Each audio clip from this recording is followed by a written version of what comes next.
બિલખામાં વિવિધ વિસ્તારોમાં હોલિકા દહન સાથે હોળી તહેવારની ભવ્ય ઉજવણી। નમસ્કાર, સહજન ન્યૂઝ સાથે હું છું ગોપાલ ભેસાણિયા।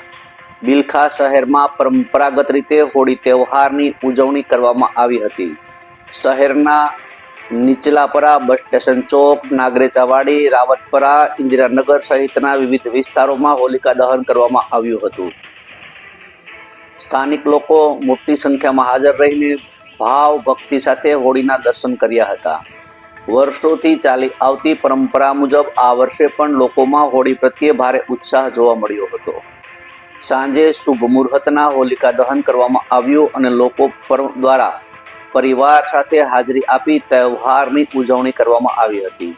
હોળી તહેવાર શિયાળા અને ઉનાળાના સંધિકાળમાં આવે છે, જેના કારણે આ સમયગાળામાં બીમારીઓ ફેલાવાનો ભય રહે છે। વૈજ્ઞાનિક દ્રષ્ટિએ જોવામાં આવે તો હોલિકા દહનથી ઉપજતા તાપમાનને કારણે વાતાવરણમાં રહેલા જીવાણુ અને વાયરસ નષ્ટ થવામાં મદદ મળે છે, જેના કારણે બીમારીઓ ફેલાવાની શક્યતા ઓછી થાય છે। આ પ્રસંગે શહેરના અનેક આગેવાનો, નગરજનો ઉપસ્થિત રહ્યા હતા। પરંપરા મુજબ હોળી દર્શન કરી અને તહેવારની આનંદભેર ઉજવણી કરી હતી। Reporter Ashish Vasavada, Sahjan news, Bilkha.